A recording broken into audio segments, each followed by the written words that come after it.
All right, people. On the phone, we have the defending champion, starting quarterback, Chuck. Chuck, what's going on?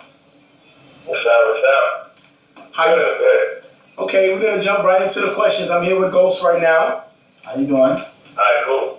What up, Ghost? What's going on? All right, I'm gonna ask you the first question. First of all, how does it feel when you saw that you were the number one quarterback picked in the quarterback countdown? How did you take that in, being knowing that you're honored by your peers labeling you number one?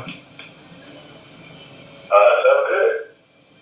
I mean, me as a quarterback, I always feel like I'm the best. That, I hear it from everybody, but honestly, getting it from my peers and stuff like that, saying it felt real good.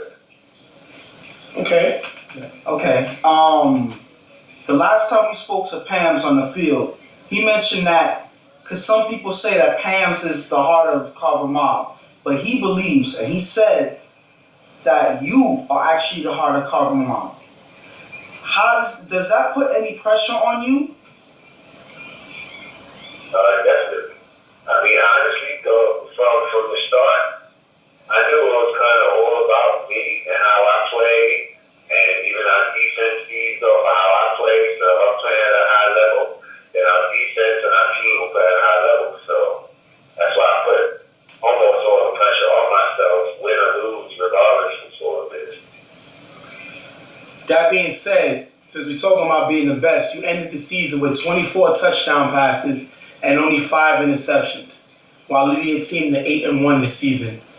Does sometimes the numbers that you put up impress even yourself? Yeah, when I look back at them, because during the season, I didn't know that. So you saying it and, seeing the numbers out. Yeah, I am kind of, but that I kind of put the pressure on myself to do that. I'm a little upset with the 5 interceptions because I'm sure looking at your videos, at least 2 or 3, I definitely shouldn't have had those intros. So I always try to look for improvement, and just because you're number one year don't mean you're gonna be number one the next year. In the game y'all just played on Saturday against the Violators, they actually managed to beat you by 1 touchdown. There's a high chance that you're gonna face them again in the playoffs.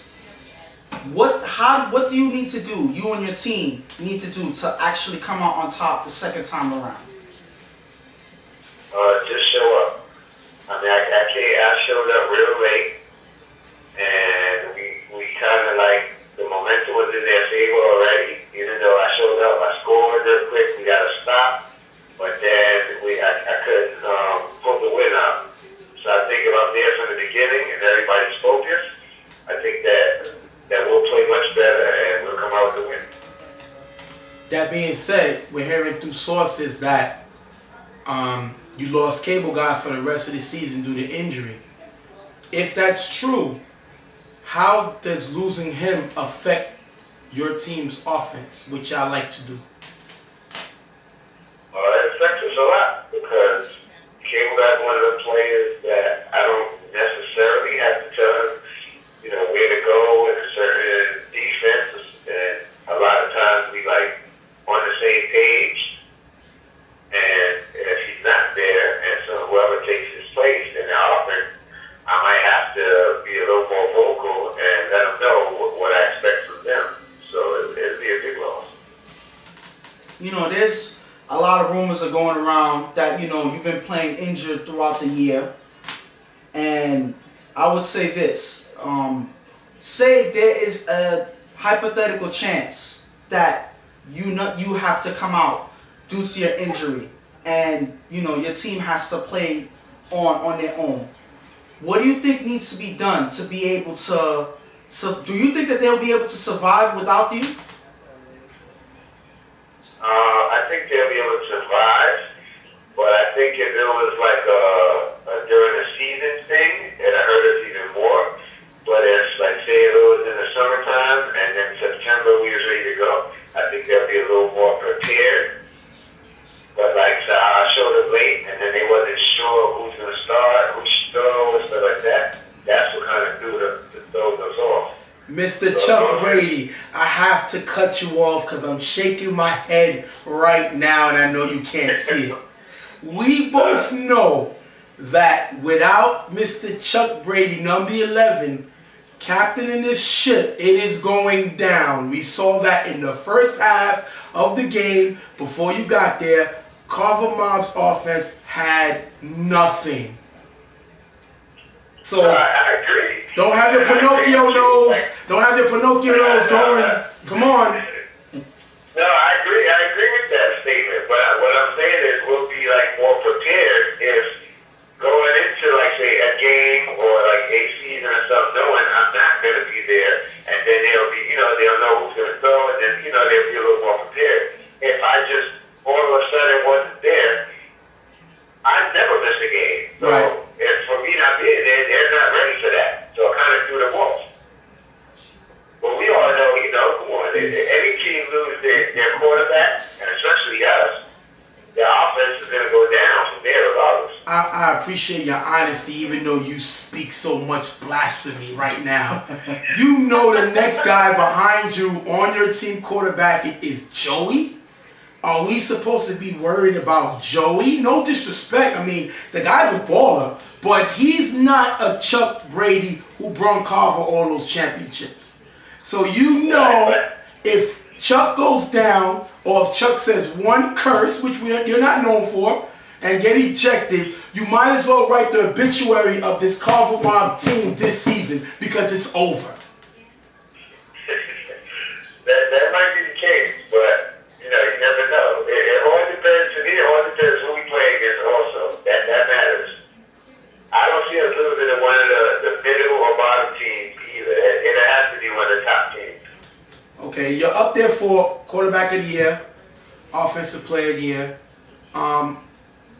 Do you get tired of winning awards? Like, does it even matter to you anymore? Like, would you prefer to not even have your name in it anymore?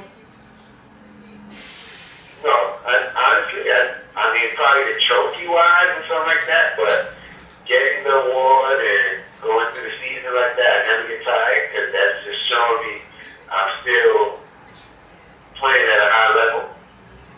So the accolades and all that, I never get tired of. Mm-hmm. Maybe the trophies because, my wife started running out of room.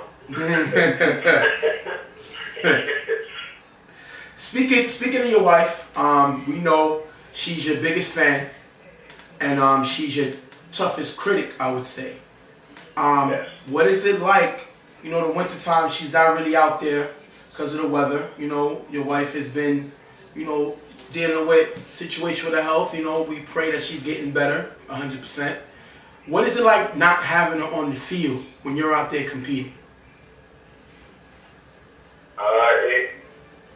In the beginning, the first, week or two, and she wasn't there and stuff, it was okay, because I always had her in my mind from her being there every single weekend. But now that she hasn't been there for a while consistently, I think it's hurting my game a little bit. Because now I don't really have that push, that person that's telling me exactly what I'm doing wrong, what I need to fix, without sugarcoating anything. She would actually tell me what I'm doing wrong, why I'm doing it, and I need to stop. But yeah, in the background, she said, "Don't worry, I'm coming back." I got one more bonus one for you. We all know that you're a big Patriots fan. You're a big Tom Brady fan, which is funny that y'all games are so similar. Tom Brady wants to play in his 50s. What about Chuck Brady? How long does he have left? Honestly, I'm 41 now. I could definitely see myself quarterback in that 50s. I still go to the gym. I try to stay in shape. I mean, of course, the injuries don't really help, but if I was to get the injuries taken care of, I'm sure I can bounce back and then come back to the same player. So I could definitely see that. And then what gives me hope is somebody like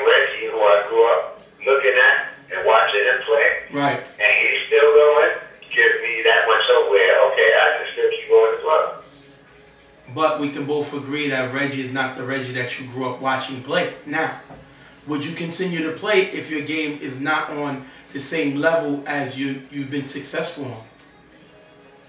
Nah, you'll see me in the B division.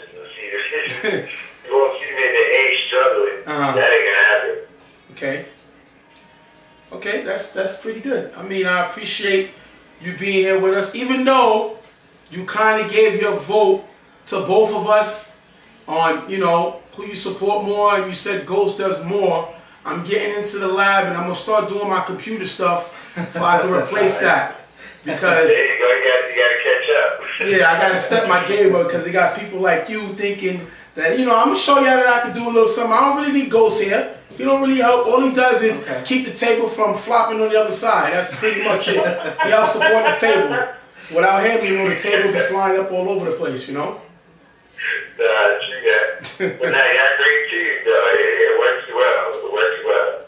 Well, we're going to thank you for being with us, man. We're going to wish you good luck rest of the season. You also made the All-Star team as a starter. Hopefully you're in the chip for you to have to play and not have a chance to win in the East. I heard through the grapevine, Cam's promised one drive. Yeah, we might have to do something about that. He did promise that you can throw one drive, but I don't think that's going to be allowed because some with the referees is a new call that if you win one drive in the All-Star team, you can't throw in the chip. Something in the rules. I got to check it out. Don't get on. I forgot you was coaching against them. Oh man! Congratulations again for the nominees for the offensive and quarterback of the year. We're gonna wish you good luck in the playoff run, and we're gonna talk to you soon. Definitely, I'll see you out there this weekend. All right. Thanks a lot, Chuck. All right. Yeah, thank you. All right. Bye-bye. Thanks. That was Chuck. I mean, what more could be said? I mean, he sounds confident. He sounds like, you know, he's ready. I mean, he spoke a lot of blasphemy talking about the team would be okay, you know, if it's in the summer. But Carver only goes as far as Chuck goes. But you know what's the thing? At the end there, he kind of picked it up and he actually was honest. He knows the truth. He knows that he is the heart of Carver Mob. He is. Even Pam says it, you know. He's just there to make sure everybody... Pam's, this is his words. I'm quoting him.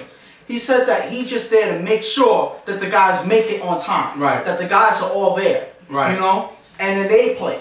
But Chuck is the heart of this team, and it showed in their game when they lost against Violators. Against the Violators, because as soon as he came on the field, it's uncanny the type of the atmosphere change that they had on the field. Not only on their defense, not only on their offense, but on the Violators as well. They were shaken up when they saw Chuck come in. And then he scored on one drive like that. So it changed the whole atmosphere of the game. That's true, but we also seen Chuck throw the interception in the game. We also seen Chuck threw 2 interceptions against them Getters, and it should have been 4. So if it's all or nothing with Chuck, the minute he makes a mistake, you're dead in the water. And now if they lost Cable Guy for the season, that's another weapon. I mean, they still keep West, who's one of the best route runners in the game. But I think Cable Guy is one of the most underrated players in the game. He's a great route runner. He has great hands, and he knows how to get open in the end zone. So when you lose that, I mean, you still got weapons. Boo Boo's going to have more responsibility, which Boo Boo can do it all. Yeah. But he's not a type of guy that's going to run by you. That's what Cable Guy does. So what happens? And then Boo Boo also wasn't around consistently this season either. So it's a lot of things that come into factor. And I think, like you've been saying all season, I think that injury actually is creeping up on him, and it has, because even though he has some impressive numbers this year, we've seen him actually make more mistakes this year than last year. Right. He was more accurate last year. He missed a lot of throws this year. Yes, he missed a lot of throws that you see him usually make in his sleep. So, are we seeing a change in Chuck? Is he on the decline, like you said, because of his injury? Is there things that may need to change? Do they have to work around losing Cable Guy? There's a lot that needs to be asked. There's a lot of things that need to be answered, because eventually they're going to have to meet the Violators again. And I'm pretty sure they don't want to end in the same outcome that they had this game. that they just recently played. So things have to change because this Carver that came out in this game is not a Carver that's going to make it to the championship. And I'm just going to say it plain as day. They might not get out the first round of Street Fam. Whoa. I was waiting for you to say that. Listen, I love the Street Fam is one of my favorite teams. But I like them. But I can't say that they're gonna. They already played Carver. You mean they might as well call it a season? No, I'm not saying no. I'm not saying that. But it's a very hard game to play on the first round for Street Fam. This is a team that already played them, even though they play with another quarterback. But still, this team studies them. They watch the film. They pay attention to the players. They know who's the dangers and they know who's people that they don't really have to worry too much about. So, in that, I feel Street Fam has a hard challenge playing Carver. Well, that being said, we're going to wrap up this part. We got an interview with Chuck. Violators beat them again, 12-7. Which is their first loss in 2 years. So, great win by Violators. Hopefully later on we can get Orlando on the phone. Or matter of fact, we're going to try to get Fred on the phone and see what Fred thinks about this and maybe see how tired he is of being in Chuck's shadow because he won that game. Yeah. So let's see what happens. Hopefully when we come back, we'll have an interview with Fred. We'll see what happens.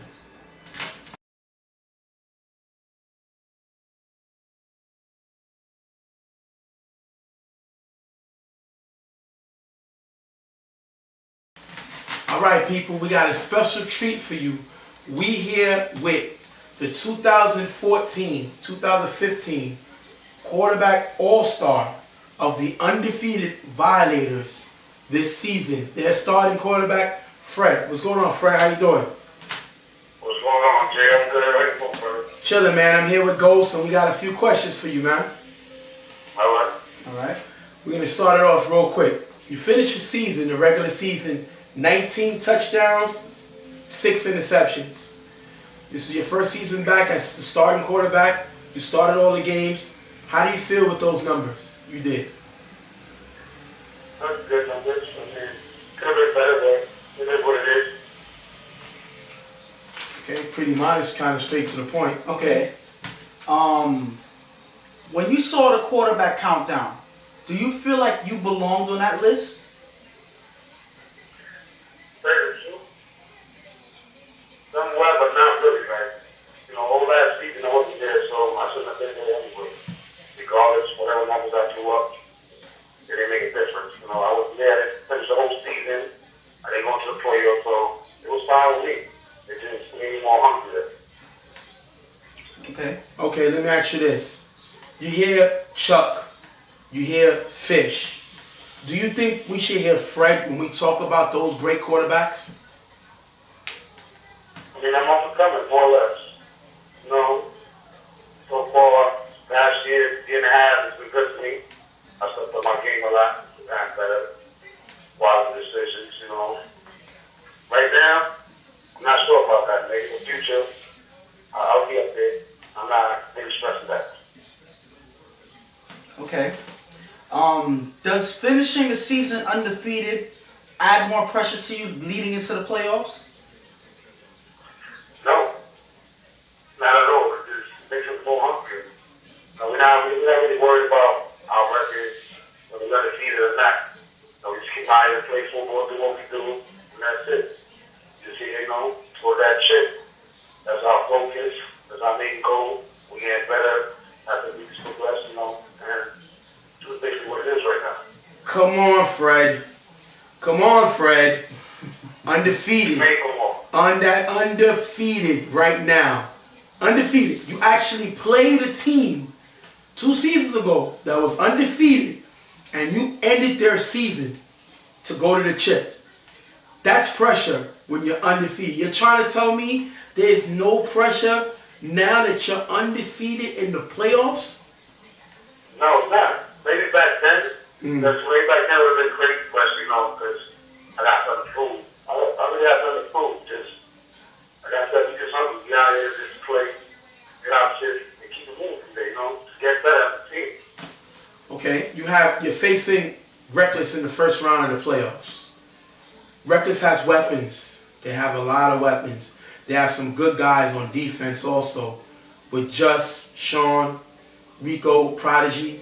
They have weapons, and especially guys who can find the ball. And they have Chris, one of the best defensive ball givers in the league. Does that put pressure on you? Do you have a certain strategy that you figure that you're going to attack that defense with? Very true.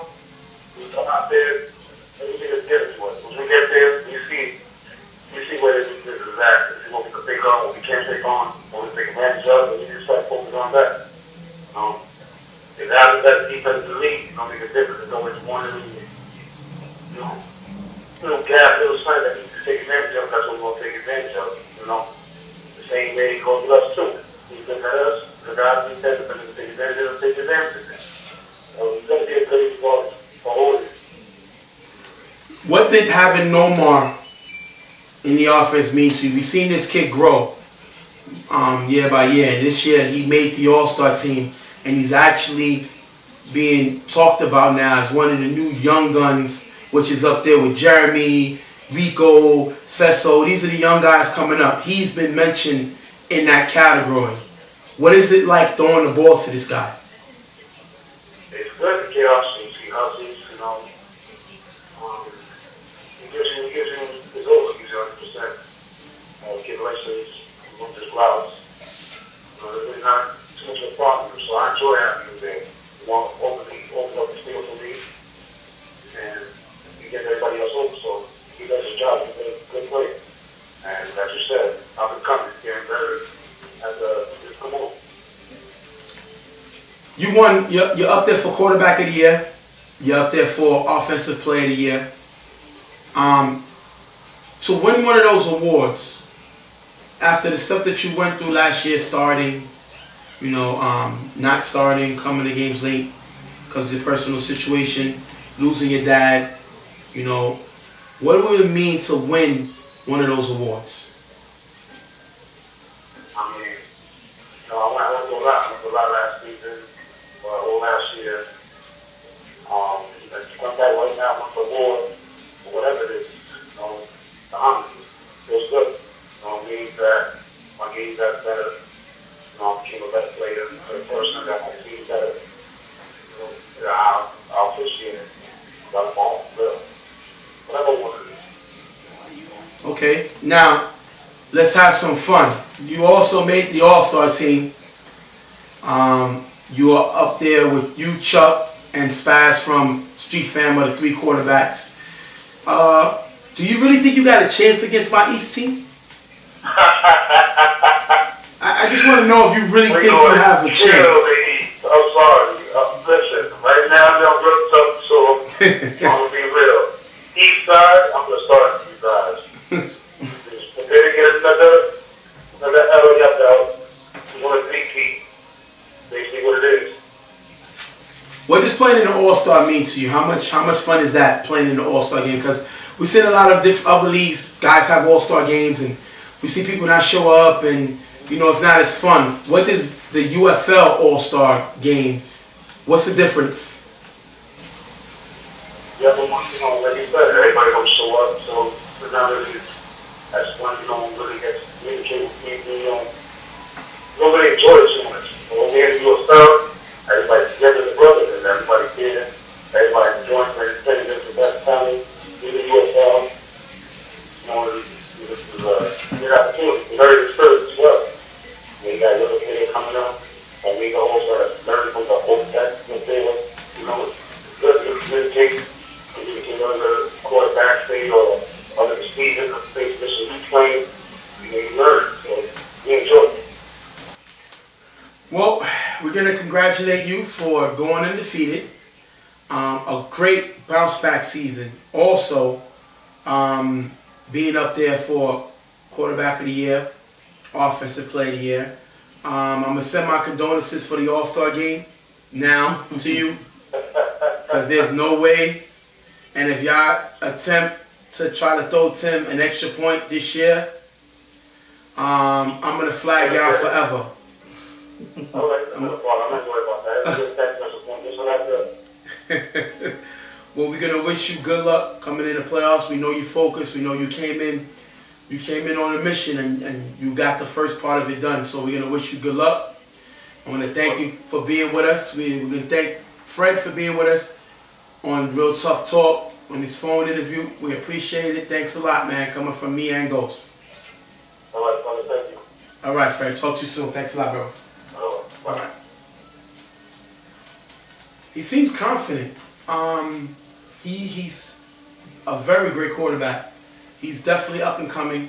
I definitely think you'll hear his name up there with Chuck and maybe it will be Fish. Maybe it'll be this championship that'll really start. But he's younger than them too. Yeah. These guys are, Chuck and Fred, even though they play on a Chuck and Fish, even though they play on a high level, Father Time is undefeated.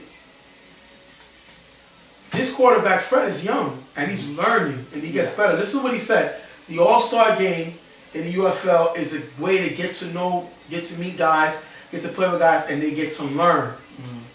That's a leader. That's a guy that wants to teach somebody. And that's a humble mentality that you have. Like, he's not out there saying, hey, he's the best, and he could beat anybody. He's saying that he's still learning. And that's somebody that knows that he has a job to do in the future, that he's not done yet, that he's still moving forward, that this isn't the end, it's just the beginning for him. And I like hearing that. And he was pretty confident about the All-Star game, even though there's no way, with the defense that I put together, that this man is going to be successful against my defense. My defense. I don't know, because I kind of helped pick, some of the players on both teams, so I don't know about that. I can't necessarily say because the West looks strong again. Listen, you'll see the video. Okay. You'll see the video of my Eastern Stars this week. And then you'll see the bootleg video of the West next week. But you'll see my Eastern guys. I would say the beasts of the East. These guys. Repping New York. Repping the Bronx. Repping the UFL. East side all day. East side all day. I wonder, I just gotta make sure that they record your face when y'all lose. We're not gonna lose. Okay. 3 times a charm. Anyway, we're gonna thank Fred for being with us. And we're gonna get to the next segment.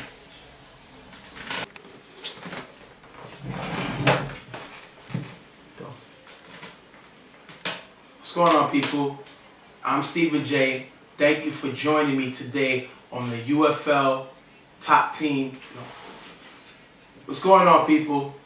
Stephen J here. I want to thank you for being with me on the UFL playoff matchups. And now here I'm going to go over some strategies, some ideas, some things that I've seen. As you see, I got all my papers, everything all over the place. And I'm going to give you my strategy in order to better understand the playoffs. Let's jump right into it. We're going to talk about the West. First team's up. You have Reckless versus Violators. Number 1 versus number 8. Reckless got bumped out of the Eastern Conference because House Gang took their last spot.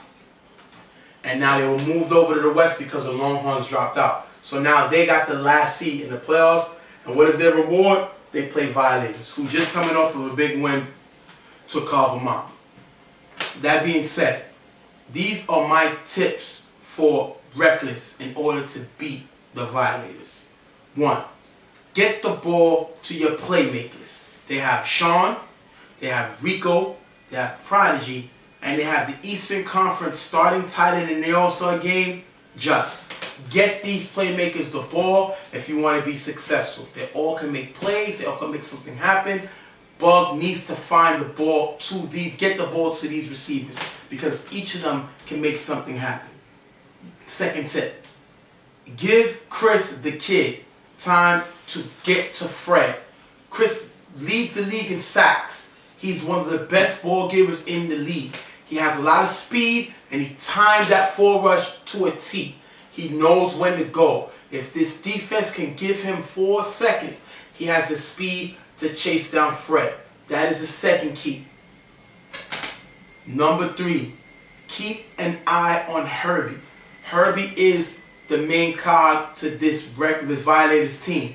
He can make a play on both sides of the ball. You can see him running back punts. You can see him getting interceptions. You can see him catching passes. Watch where this guy's at. Respect him. Don't let your pride get in the way. If you have to decoy him, take him out to play. If you're going to punt away from him. Be smart. Don't let your pride cause you a playoff game. That is my keys in order for Reckless to beat Violators. Now, on the other side, Violators, this is the tip that I have for you. First one, Bug led the league in interceptions, and he will take a shot at one time or another during the game. That means it's time for Mimi and Herbie to eat. He will give them a shot at the ball. They got to make a play on it and turn the ball over. Bug definitely will give you an opportunity. Go get the ball when you have the opportunity. The next one, Sean, the Violators ball giver, at about 6'3", 240-something plus pounds. He is a beast at ball giver. If you give this man 4 seconds to pressure Bug will throw the ball before he wanted it, giving him the time to knock it down, or pay the punishment for holding the ball, as we've seen all UFL quarterbacks take. Give him 4 seconds, he'll make Bug pay the price. And the last one, Fred needs to find the 2 guys he's been finding all year, the all-star brothers, Nomar and Yomi. They can attack the middle where Reckless is weak at. They don't have no big guys in the middle. You can attack them. They have Sean and Rico in the middle and Prodigy deep, but these are small guys.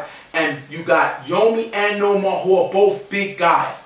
Get them the ball in the gap and you will have a lot of success.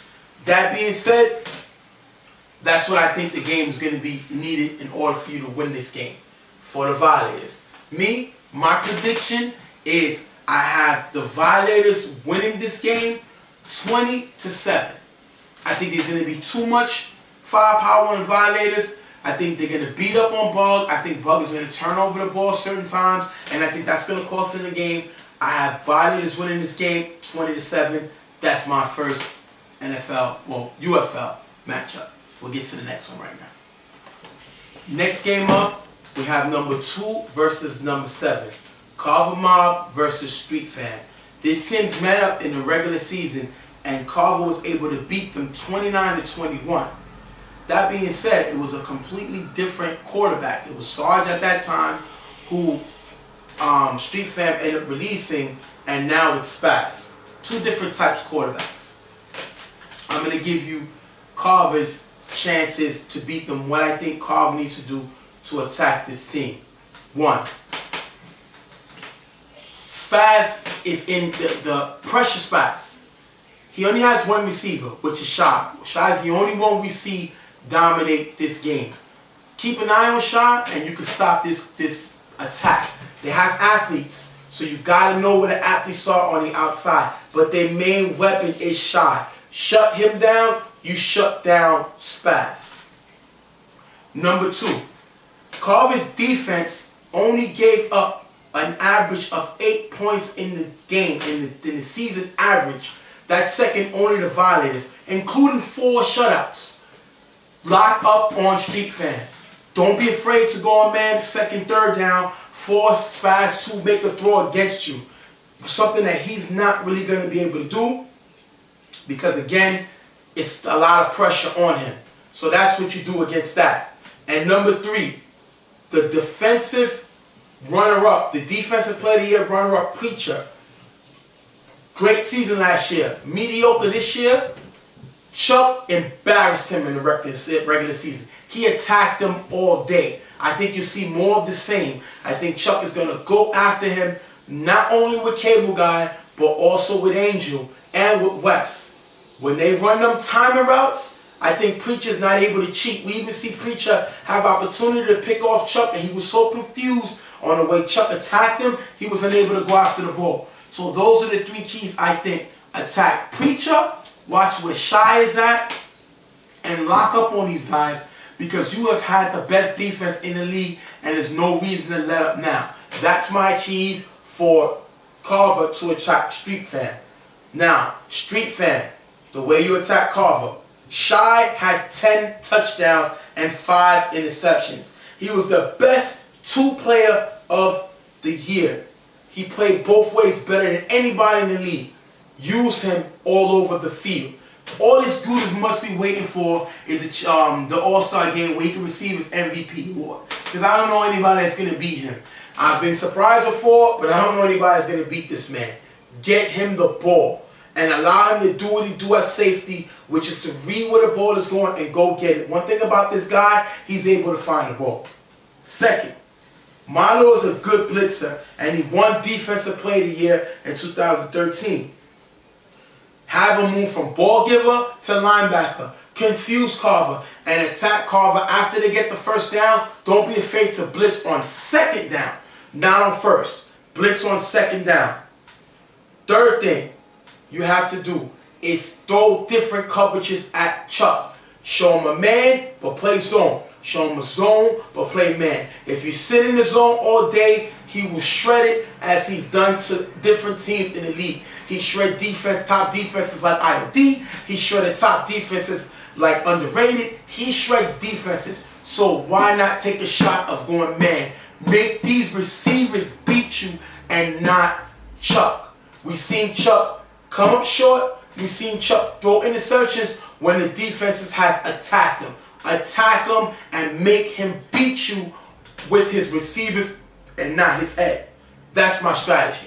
That being said, I believe that Carver is going to win this game easily, 24-6. I think they're going to have too much firepower. I don't think that Spaz is ready for this type of game. There's going to be too much. I think Danny watches film. He studies the show. They're going to shut down Shy. Shy's going to be ineffective this game. Get him Carver to the next round. 24-6, Carver mine.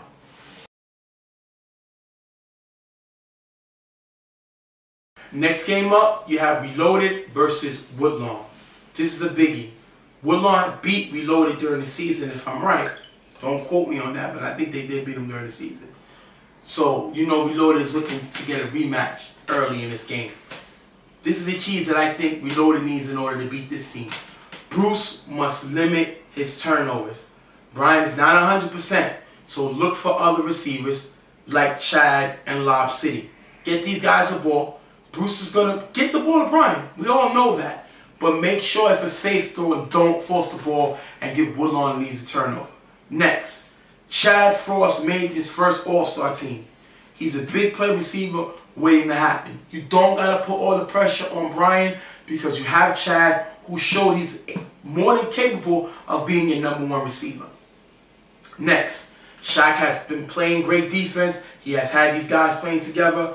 Now the next step, stop Shane. Shane is Woodlawn's best receiver. He can get downfield. He can get behind you. Find where he's at and you'll be able to stop this Woodlawn offense.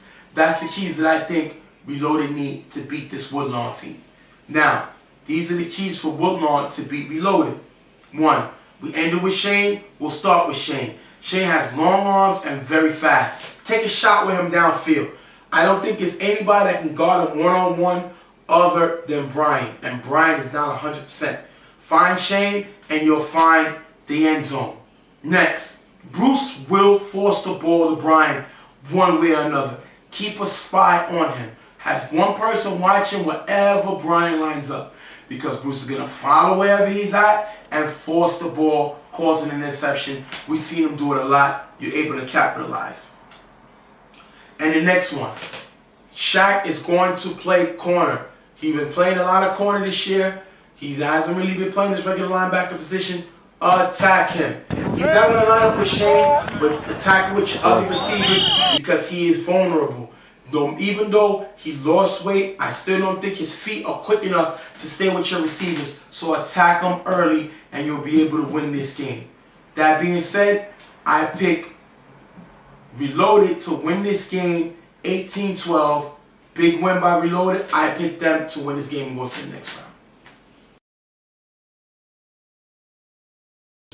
Next game up, you're going to have Dem Geddes versus Rep City. This is a game that I can't wait to see. I love the matchups here, and these are the keys that I think that Dem Geddes need in order to win the game. Swiss must take leadership of this team. He has been here before.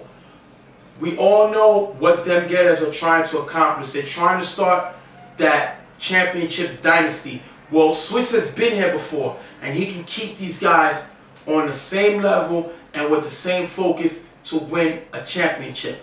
Definitely got to take over and lead this team to the promised land. Next, Megatron is healthy, so get him the ball early. If you get him the ball early, Shannon, Swiss, Rubio, Hollywood will kill them late.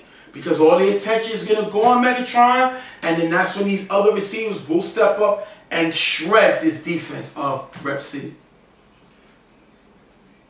The next thing, if Watt struggles, do not hesitate to put Swiss at quarterback. This is the playoff time. This is not friendship time. This is not let's go to right playland time. This is about winning a game.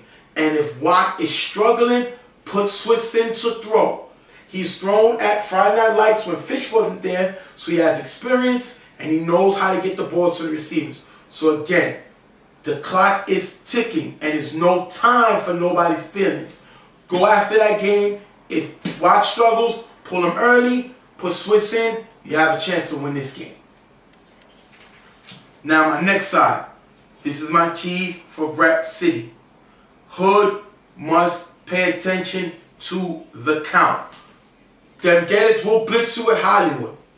You don't have B-Dot there to block. So if that's the case, you must listen to the count and get the ball before the pressure comes. That's the first key for this team. Next, Hood, use the whole pocket. There is nobody on this team that can stay with you. So use your feet to buy your team extra time. You got receivers that can get open. You have Meach, you have Tess, and you also have D-Boy. Look for these receivers. They will definitely have an opportunity to get open and you can take shots with them. That is one of your keys that you must do. Next, watch Shannon. Shannon is their best receiver coming out the backfield. Megatron is their best receiver going down the field. Watch where them two guys is at. Swiss is also dangerous, but I'd rather have people contain Swiss than try to chase Shannon and try to jump with Megatron. If you do these keys, I think that you could come away with a win. To me, this game is going to be an easy win for them getters. I got them getters winning 20-6, beating Rep City, ending Rep City season. That's my picks. Hopefully you like them. Hopefully you follow the strategies. If they work, great. If they don't, so what? I'm an analyst. That doesn't mean it's proven right. I'm not an offensive or defensive coordinator. So that being said, we're going to jump on the eastern side and let you know the strategies over there.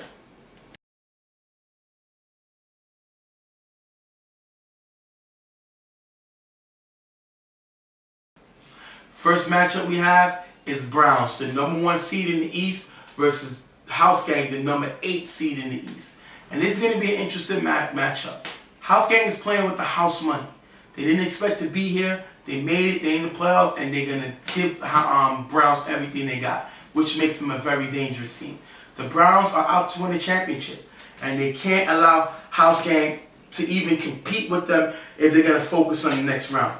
Let's get to the keys to the Browns. 1. Swagger, the UFL 2012 Defensive MVP runner-up, is out for the season. Attack them House Gang linebackers, which are terrible. Attack them with Puka. They don't have enough size or speed to keep up with Puka's running plays. Run the ball with him. They will not stop you. Their linebackers are too slow. They definitely can get it to the outside and turn it up the field. Next, stay in the drop zone. Force Shaq to throw short. House Gang does not have anyone who can make plays in space. Their best receivers is JP and Moses, and they're not the type of receivers that can make a big play in space. They're pretty much going to take what they can get that, and let that be it. So play them in the deep drop zone, force them to go underneath because they're not going to get yards after the catch. Next, House Gang's best weapon is Moses, and he's not in game shape. Add that to the fact that he's nursing a sore groin, and that equals Shaq holding the ball longer than he wants to, which he did against Reckless. Do not allow him to run on you or avoid the blitz. Shaq runs like a statue. There's no way he should be able to avoid your blitz or avoid the 4 rush count. Stay with him, get sacks, because it's going to take Moses longer to get down the field because he's not in game shape and he has a hurt groin that definitely should help you stop this house gang attack. That being said, I'm going to give you the keys to house gang, how to attack this Browns team. You can't shoot out with the Browns. They have too many weapons. So slow the game down. It worked when you played reckless. You won that game 7-0. Slow the game down. Let the play clock run. Keep this powerful Browns offense off of the field and you'll have a lot of success. Keep JP and Moses in the slots. That's the number 2. Let your wide receivers open the field. That way, the defensive MVP from last year, Puka, cannot cheat on the ball. Get him out of the play. Keep Moses and JP in the slot. You definitely have a chance to get them the ball. Blitz on second down and play a 2-4 zones with the corners halfway up. That way, Reggie has to go underneath and Smoke can chase them down. If you have Reggie throw the ball underneath, Smoke and Giver has enough time to chase them guys from behind. If you open it up, Reggie will open the field up. Keep everything mediocre so he can only go short and have to force the ball deep. That way, you'll be playing right into your hands. That being said, I think the Browns win this game 26-12. I think they're going to have an easy win. Not enough weapons for House Gang to keep up with them. Browns with the easy win. Next game up, number 2, Raw versus number 7, Riot. This is a very interesting matchup. I think this has the opportunity of being an upset. But we're going to jump into the matchups. 1, Riot's secondary is very inconsistent. And they can't guard Menstrate and they can't guard Pito. Get them the ball early. Once you attack that secondary with these guys, it should be very easy to put up a high score because Riot Squad defense is inconsistent in the secondary. Next, play physical defense. Question their toughness. Play physical. After you lost Macho, people have been saying that you lost heart. Show them your toughness. Show them why you're the number 2 seed. You didn't just say fall in there by mistake.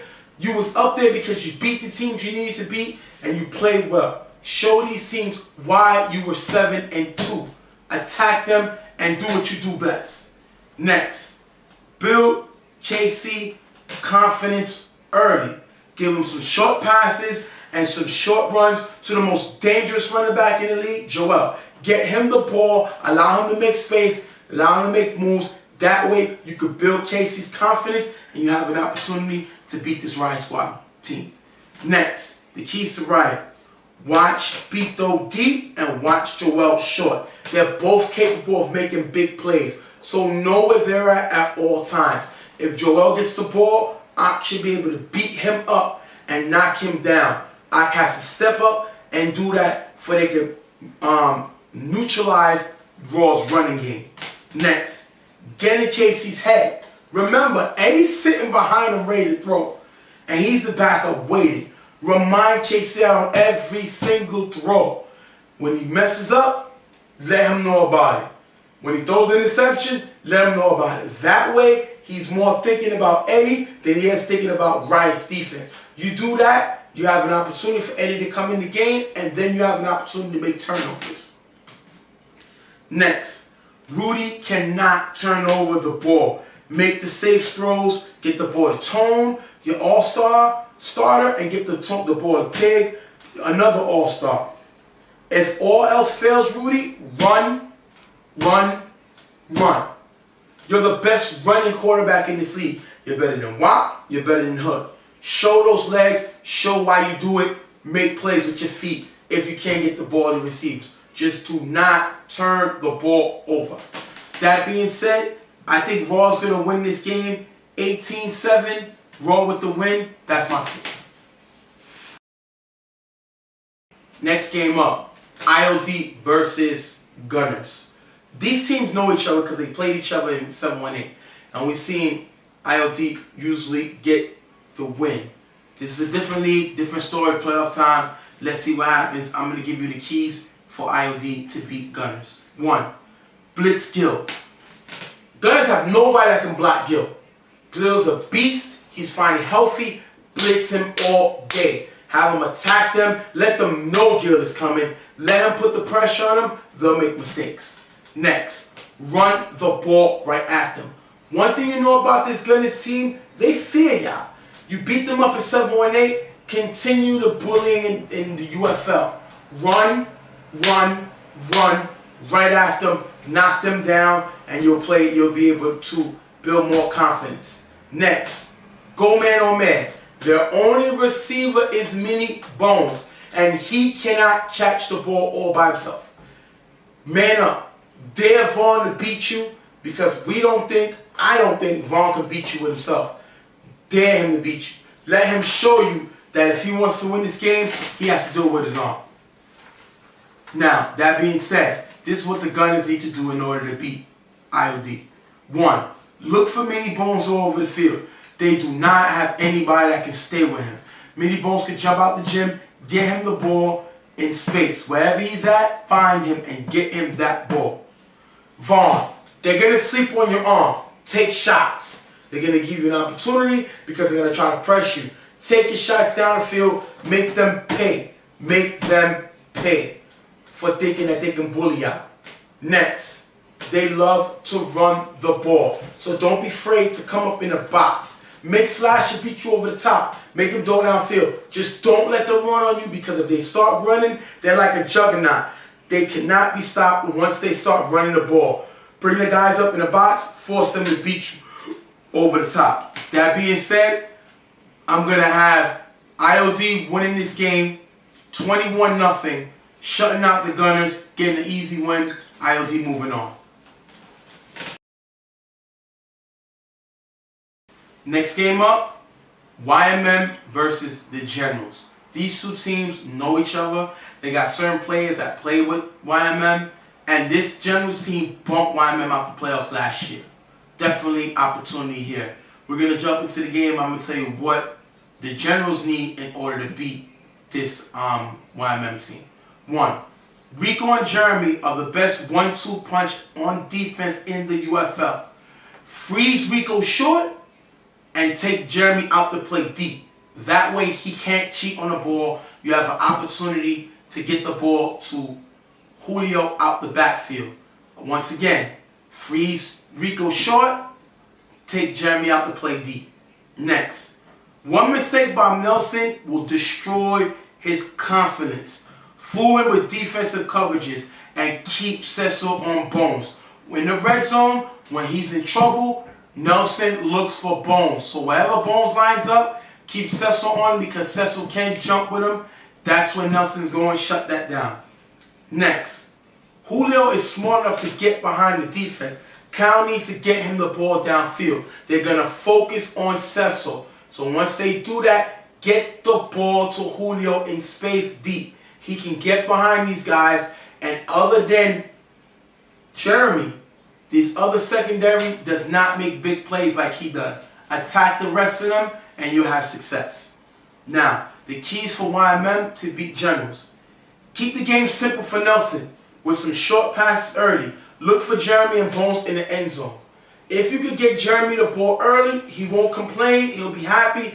A happy Jeremy means a happy Nelson, which means a happy win for YMM. Next, when Cal throws the ball deep, his ball stays up. All the receivers must attack the ball, because you're going to have an opportunity to break on it, because Kyle's deep ball has a lot of air under it. You'll have an opportunity to get an interception. Next, Kyle is not a mobile quarterback, and Generals are terrible when it comes to blocking the blitz. Blitz his team on second and third down. Second down, if you could blitz him, you'll have him on the third long. Third, if you could blitz him, you'll have him having the punt. If you go with that, you'll have an opportunity. Cal cannot run the ball. If you do that, you have a chance to win this game. I have YMM winning this game 18-12 and moving on to the next round. That's going to wrap it up for me here on my UFL playoff matchup. I hope you loved it, because I love doing it. I hope you liked it, because I like doing it. And I hope it all works out. We're going to see if my strategies work. We're going to see who followed my strategies, who told me to strike my strategy up somewhere. And we're going to see what happens. That being said, I hope you enjoyed my segment I hope you enjoy the playoff run, and I'm going to see you here next week on Real Tough Talk and on the UFL playoff matchup. Thank you for being with me. I'm Stephen J. Good night.